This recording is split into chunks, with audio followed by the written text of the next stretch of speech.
Hello student, welcome to education the only weapon. तो आज की क्लास स्टार्ट करने से पहले मैं दो लाइन आपको सुनाना चाहूँगी। That wake up determined and go to bed satisfied.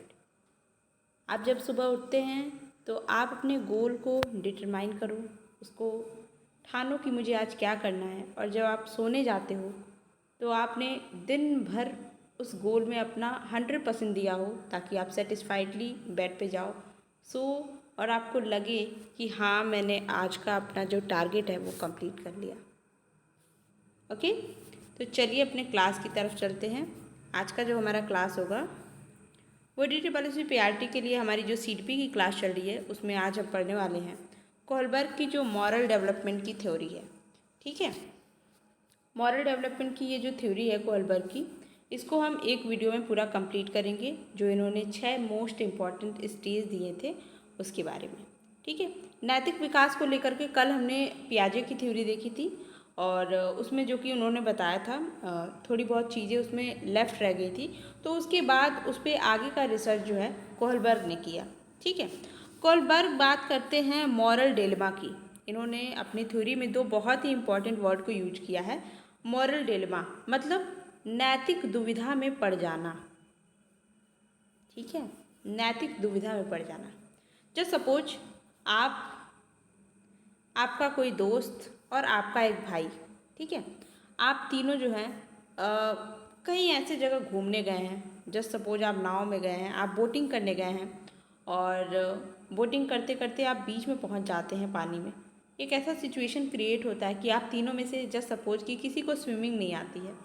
ठीक है, और ऐसी सिचुएशन है कि उस बोट में आप अगर इसमें से कोई एक बंदा भी उतर जाता है तो बोट बैलेंस हो सकती है, क्योंकि ये हैवीनेस की वजह से डूब सकती है।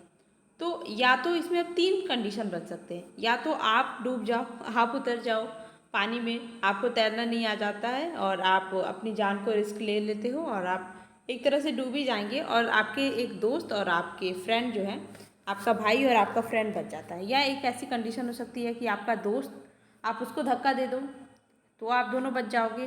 ठीक है, आपका भाई और आप, या फिर आप अपने भाई को धक्का दे दो, फिर आपका दोस्त और आप बच जाओगे। या फिर ऐसा हो सकता है कि आप तीनों के तीनों एक दूसरे का साथ मत छोड़ो और एक ही साथ पानी में डूब के मर जाओ। तो ये मॉरल डिलेमा हो जाती है। ठीक है, कि यार मैं करूँ तो क्या करूँ।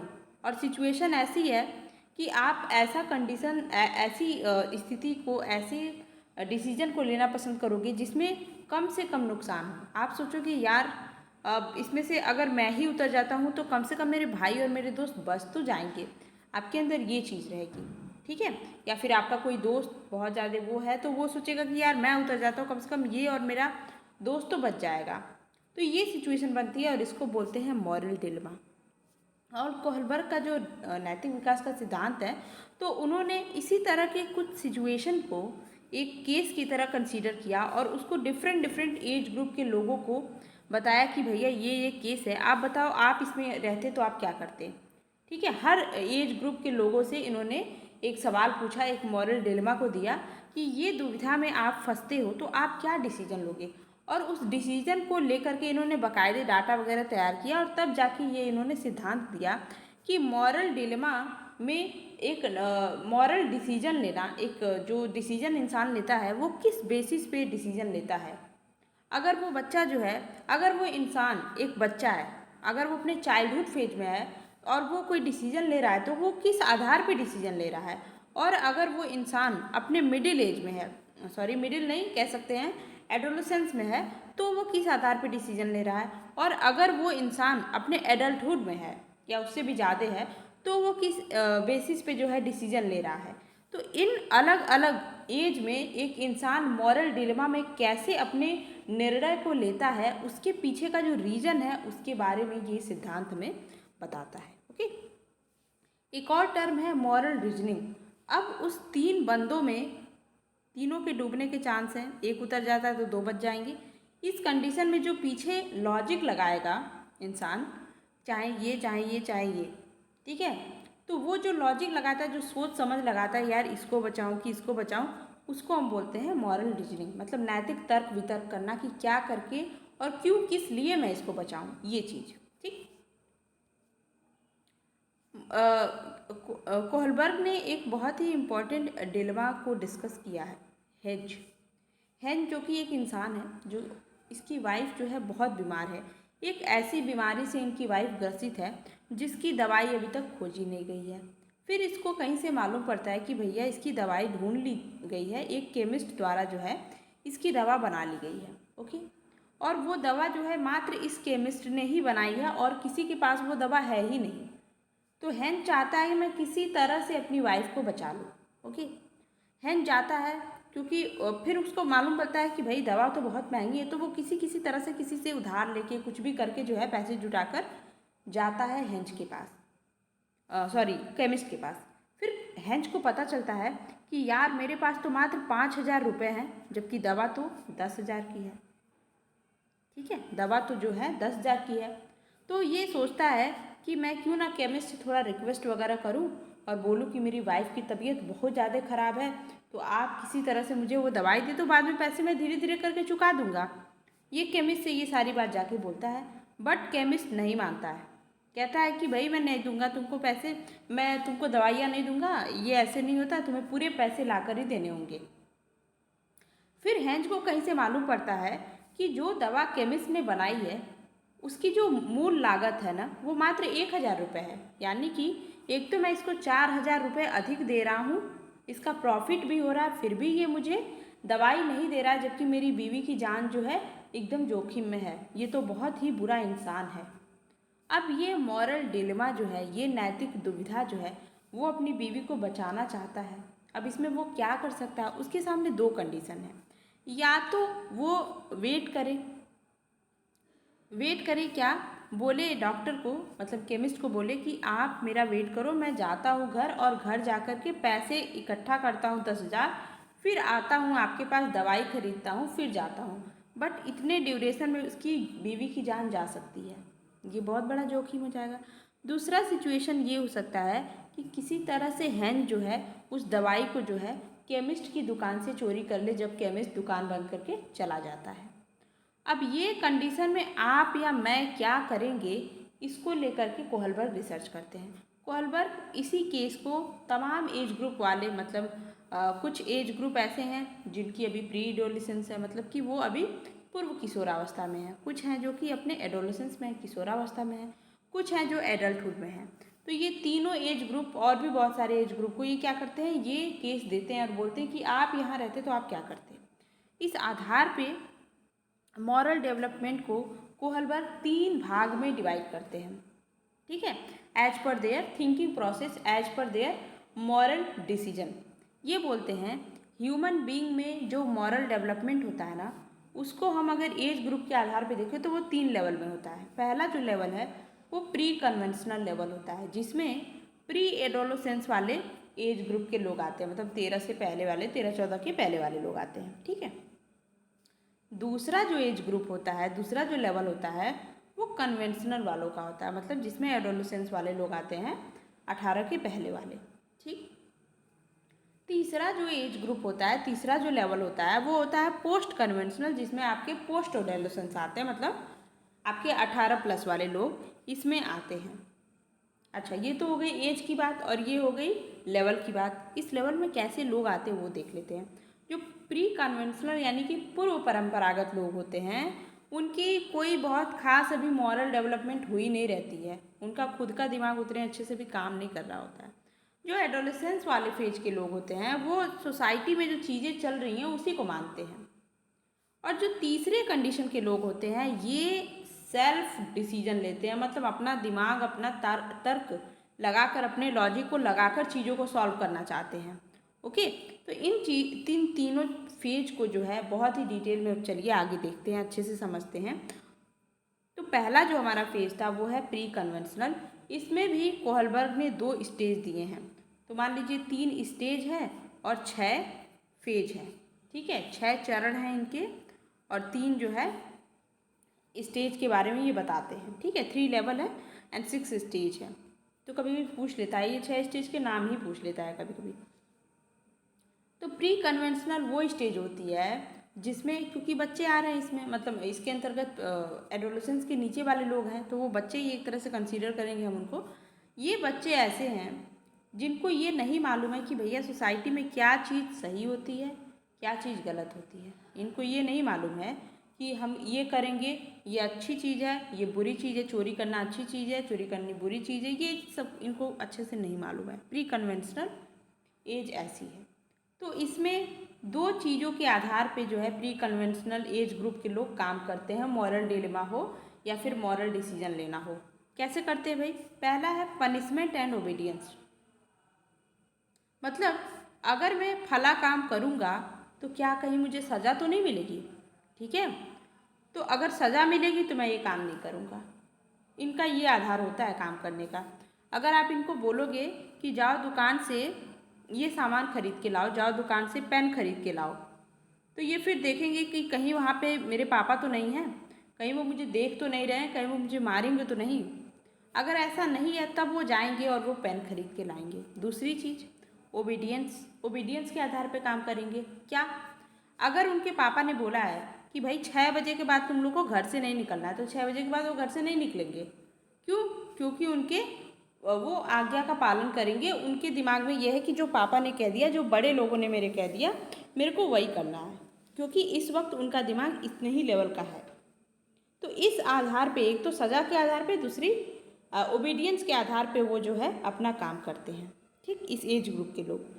अब दूसरा इम्पॉर्टेंट स्टेज होता है म्यूचुअल एक्सचेंज या फिर इंडिविजुअलिज्म या फिर टिट फॉर टैट भी इसको बोलते हैं। क्या मतलब है इसका? जैसे कि आप एक छोटे बच्चे से बोलो, जैसे सपोज वो आपका छोटा भाई है, ठीक है, उसको आपके किसी सीक्रेट का पता चल गया, कुछ भी हो सकता है सीक्रेट। अब वो बोलेगा मम्मी को बता दूंगा मैं। आप बोलोगे अच्छा तुझे क्या चाहिए, तो वो बोलेगा मेरे को चॉकलेट दे दो, तो मैं नहीं बताऊंगा। तो मतलब उसको एक्सचेंज में कुछ चाहिए। मतलब अगर उसने बोला कि मुझे आपकी सीक्रेट छुपाने के लिए मुझे क्या मिलेगा तभी मैं सीक्रेट छुपाऊंगा आपकी, और आप बोलते हो मैं तुमको चॉकलेट दूंगा, तब वो मान रहा है। यानी म्यूचुअल अंडरस्टैंडिंग के आधार पे वो काम करेगा। आप मेरे साथ जैसा बिहेव करोगे मैं आपके साथ वैसा बिहेव करूँगा। अगर आप मेरे को चॉकलेट दोगे तो मैं आपकी सीक्रेट नहीं बताऊँगा, ठीक। अगर आप चॉकलेट नहीं देने वाले तो मैं सीक्रेट बता दूँगा, आपकी पिटाई हो जाएगी। बच्चे के अंदर ये चीज़ रहेगा। तो ये होता है ये स्टेज में, इसीलिए हम इसको बोलते हैं टिट फॉर टैट स्टेज। और उनको हमेशा एक्सपेक्टेशन रहती है, अगर मैं कुछ अच्छा कर रहा हूँ, अगर मैं अपने 2 क्लास के एग्ज़ाम में अच्छे नंबर ला रहा हूँ, तो मेरे को घर वाले क्या है गिफ्ट दें, कुछ उनको इनाम चाहिए, रिवॉर्ड चाहिए। उनको हमेशा ये एक्सपेक्टेशन रहेगी अगर मैं अच्छा काम कर रहा हूँ तो मेरे को रिवॉर्ड मिलना चाहिए। तो ये देखने को मिलता है प्री कन्वेंशनल के सेकेंड स्टेज में। आई होप आपको ये दोनों स्टेज समझ में आ गए होंगे। आपको इसके नाम भी बड़े अच्छे से याद रखने हैं, ठीक। अब हम चलते हैं सेकेंड लेवल में। सेकेंड लेवल क्या है भाई? सॉरी, सेकेंड लेवल जो हमारा कन्वेंशनल, जिसको हमने बोला था परंपरागत, इसमें क्या होता है, इस एज ग्रुप के लोग जो हैं इनको ये मालूम है कि समाज में किस चीज़ को अच्छा बोलते हैं, किस चीज़ को बुरा बोलते हैं, और जो अच्छा बोलते हैं जो बुरा बोलते हैं उसके आधार पे ही वो काम करेंगे। ओके, वो ऐसे काम करेंगे जिसको समाज अच्छा बोलता है। वो टाइम पे स्कूल जाएंगे, स्कूल से आके अपना होमवर्क पूरा करेंगे, मम्मी पापा की बातें मानेंगे। क्यों? क्योंकि समाज में इसको अच्छे का टैग मिला हुआ है। इस बेसिस पे इसमें भी दो इम्पॉर्टेंट स्टेज दिए गए हैं। थर्ड स्टेज है, मतलब पहले हमने लेवल में 2 स्टेज देखा था, तो ये थर्ड स्टेज हो गया। थर्ड स्टेज है इंटरपर्सनल रिलेशन, मतलब good boy good girl stage इसको बोलते हैं। कहने का मतलब है इस एज का कोई भी बच्चा, कोई भी इंसान जो इस एज का, वो अपने रिलेटिव्स के, अपने जो उनके वेल विशर हैं या फिर जिनके साथ वो अपने अच्छे संबंध रखना चाहता है, उनके अनुसार काम करेगा। अगर सपोज मान लो कोई एक लड़का है, ठीक है, कन्वेंशनल स्टेज का, एडोलेसेंस फेज का है, उसके एज ग्रुप में ऐसा है कि उनको क्या करना है, उनके एज ग्रुप में कुछ ऐसा गलत काम करते हैं उसके एज ग्रुप के लोग, उसका कुछ फ्रेंड सर्किल है, जस्ट सपोज वो लोग कुछ गलत काम करते हैं, जैसे कुछ सिगरेट वगैरह पीते हैं, जस्ट सपोज फॉर एग्जांपल मैं बता रही हूँ, ऐसा कुछ करते हैं। उनको पता है कि ये चीज़ समाज में गलत है, बट वो भी उसमें साथ में सिगरेट को लेंगे, वो सारा काम करेंगे। क्यों? क्योंकि वो अपने जो जो फ्रेंड सर्किल है ना, उसको वो गुस्सा नहीं कराना चाहते। वो चाहते हैं कि मेरा फ्रेंड सर्किल मेरे साथ रहे, चाहे इसके लिए मुझे कोई भी गलत काम करना क्यों ना पड़े, क्योंकि मुझे अपने दोस्तों के साथ अपना रिलेशन नहीं बिगाड़ना है। ठीक है। ऐसे ही कोई बच्चा है, उसके घर में ये मान्यता है कि भैया तुम अगर अच्छे नंबर लेके आते हो तो पापा बहुत खुश हो जाएंगे, मम्मी बहुत खुश हो जाएंगी, तुमको गिफ्ट मिलेगा। गिफ्ट नहीं, बट एक आधार होता है ना, कि हम छोटे होते तो हमारे घर में भी यही रहता था कि अगर अच्छे नंबर लाए मतलब तुम अच्छे बच्चे हो। ये बड़ा बेकार कॉन्सेप्ट है, वैसे मुझे बिल्कुल अच्छा नहीं लगता। ये हमारे घर में हमने देखा है बहुत सारा, कि अगर तुम पढ़ने में अच्छे हो मतलब तुम बहुत अच्छे बच्चे हो। ठीक है। तो बच्चा पढ़ाई करेगा, बहुत अच्छे से मेहनत करके पढ़ेगा, भले उसका मन ना कर रहा हो, वो इसलिए पढ़ेगा क्योंकि उसको पता है कि मेरे पापा मुझे अच्छा बोलेंगे, मुझे प्रेज करेंगे कि मैं पढ़ने में अच्छा हूँ। तो वो पढ़ाई क्यों कर रहा है? Just for making their relatives happy. उसके पापा मम्मी किसी भी रिलेटिव जो जो उससे एक्सपेक्टेशन करेंगे, वो उस काम को करेगा क्योंकि उसको गुड बॉय गुड गर्ल का टैग लेना है, उसको सबकी नज़रों में अच्छा बनना है। ये इस लेवल में होता है। दूसरी चीज़, सोशल सिस्टम और लॉ ऑर्डर इस फेज में देखने को मिलता है। ये क्या होता है? इस एज ग्रुप के लोग का ये मानना होता है कि सोशल सिस्टम में जैसा जो चीज़ चल रहा है, उसके वैसा बने रहने के लिए जो भी रूल हमको दिए गए हैं वो हमें फॉलो करना है। जो भी कानून बनाए गए हैं वो हमें फॉलो करना है। रेड लाइट जल रही है तो हमें रुकना है। ठीक है, ये फॉलो करना है हमको। क्लास में टाइम से जाना है। ठीक, हमें एग्ज़ाम के लिए प्रिपरेशन करना है, या फिर जो भी चीज़ें, जो भी रूल रेगुलेशन, ऐसी चीज़ें जो कि सोसाइटी में आपको एक जो भी सोसाइटी में सिस्टम चल रहे हैं, जो भी अथॉरिटाइज, जो भी कुछ भी चल रहा है, हमको उस रूल को फॉलो करना है ताकि सोसाइटी जैसी है वैसी ही बनी रहे। तो ये कुछ सोशल सिस्टम और लॉ ऑर्डर हमारे इस फेज में चल रहा होता है हमारे दिमाग में, हम इसी आधार पे अपना डिसीजन लेते हैं। अब हम आते हैं लेवल थर्ड में, जो कि हमारा पोस्ट कन्वेंशनल, यानी कि इसमें हम क्या करते हैं भाई? इसमें हमारा ये होता है कि अब तो हम एडल्टहुड में वैसे भी आ चुके हैं, तो हम जब सोशल रूल को सुनते हैं, कोई जैसे हमारे यहाँ कोई भी सोशल रूल है, तो पहले हम उसको अगर पढ़ते हैं, जानते हैं, समझते हैं, फिर हम सोचते हैं क्या ये सच में ह्यूमैनिटी के लिए बहुत अच्छी चीज़ है? क्या इससे क्या, इसकी क्या मेरिट क्या डिमेरिट है, इससे क्या सही क्या गलत होता है, हमें इसको जानना है। तो इस लेवल के लोग जो हैं अपना दिमाग लगाते हैं। वो किसी भी रूल को ऐसे नहीं, मतलब अपने दिमाग में ऐसे चिपका नहीं लेते हैं कि भैया ये चीज़ हो रहा है तो हमको भी ये मानना नहीं। ये उसके पीछे के रीज़न को जानते हैं कि या ये सच में सोसाइटी के लिए बहुत अच्छी चीज़ है क्या। ये उस चीज़ को रिसर्च करके तब अपना काम करते हैं। तो इसमें दो फेज होता है बहुत इंपॉर्टेंट। पहला तो होता है social contract and individual right. ये पहला फेज देखने को मिलता है। तो इसमें क्या होता है? इसमें ये काम करते हैं, इंडिविजुअल राइट को ज़्यादा प्रायोरिटी देते हैं। अगर कोई रूल किसी इंडिविजुअल के राइट को क्या कर रहा है, हार्म कर रहा है, उसका हनन कर रहा है, उसका शोषण कर रहा है, या उसकी वजह से किसी इंडिविजुअल को हानि पहुंच रही है, किसी बंदे को हानि पहुंच रही है, उसको कुछ हो जाता है, प्रॉब्लम हो रही है उसको, तो वो उस सोशल रूल को तोड़ देंगे। जैसे मान लो एक फादर है, वो अपने बच्चे के साथ जा रहा है स्कूल। ओके, उसको स्कूल छोड़ने के लिए जा रहा है, उसको पता है आज उसका एग्ज़ाम है, मुझे उसे टाइम से ले जाना है स्कूल। बीच में लग जाती है ट्रैफिक, ट्रैफिक नहीं लगती है, रेड लाइट जल जाती है, बट ट्रैफिक नहीं रहता है वहाँ पे। ठीक है, रेड लाइट जली है, दोनों साइड से कोई लोग नहीं आ रहे हैं, और पिता को पता है कि भाई आज मेरे बच्चे का एग्ज़ाम है, छूट गया तो उसका पूरा करियर बर्बाद हो जाएगा। तो वो यहाँ पे रेड लाइट को अवॉइड करते हुए इस रूल को तोड़ के वो जाएगा स्कूल और अपने बच्चे को छोड़ेगा पहले स्कूल पे। कहेगा बाद की चीज़ें तो मैं बाद में देखूंगा, पहले बच्चे का स्कूल पहुंचना ज़रूरी है। क्यों किया इसने ऐसा यहाँ पे? इसलिए किया क्योंकि वो अपने बच्चे के करियर को बर्बाद नहीं कर सकता। तो एक ह्यूमन के अच्छे के लिए, एक इंसान के अच्छे के लिए उसने सामाजिक रूल तोड़ दिया। ये चीज़ पाई जाती है इस लेवल थर्ड में, जो कि हमारा social contract and individual right होता है। ठीक, एक इंसान के लिए इसके अच्छे के लिए अगर किसी रूल को तोड़ना पड़ रहा है तो वो सही है हमारी नज़र में, ऐसा होता है। एक और कॉन्सेप्ट अगला और लास्ट फेज होता है मॉरल डेवलपमेंट का, ये होता है यूनिवर्सल एथिकल प्रिंसिपल। ठीक है, ये क्या होता है भाई? इसमें होता है कि आप सामाजिक रूल को तो तोड़ोगे, सोशल सिस्टम को आप तोड़ोगे, पर किस लिए? अपने भले के लिए नहीं करोगे आप दूसरों के भले के लिए करोगे, आप दूसरों की लाइफ के लिए रिस्क लोगे। ठीक है, जैसे इसका सबसे बेस्ट एग्जाम्पल होता है, हमारे जितने भी स्वतंत्रता सेनानी रहे हैं, वो लोग अपने लिए लड़ाई लड़ते थे क्या? नहीं, वो देश के लिए लड़ाई लड़ते थे। वो पूरी ह्यूमैनिटीज के लिए, पूरे देशवासियों के भले के लिए अपनी ज़िंदगी को रिस्क पे लेते थे। लाला लाजपत राय, लाठी चार्ज की वजह से उनकी मृत्यु हो जाती है। ठीक है, तो वो इतना बड़ा रिस्क क्यों ले रहे थे? वो चाहते तो अपनी जान बचा के भाग जाते, पर नहीं, उनको पता था कि आज मैंने अगर ये नहीं किया तो भले ही मेरी जान क्यों ना चली जाए, पर मैं इस चीज़ को अपोज ज़रूर करूँगा। मैं साइमन कमीशन को भगा के रहूँगा, क्योंकि मुझे ये मंजूर नहीं कि इसमें कोई भी इंडियन नहीं है। ठीक, तो लाला लाजपत राय ऐसा करते हैं। उनको अपने जान की नहीं पड़ी है, उनको लोगों की पड़ी है। वो लोगों को सीख देना चाहते हैं, वो लोगों को बचाना चाहते हैं अंग्रेज़ों से।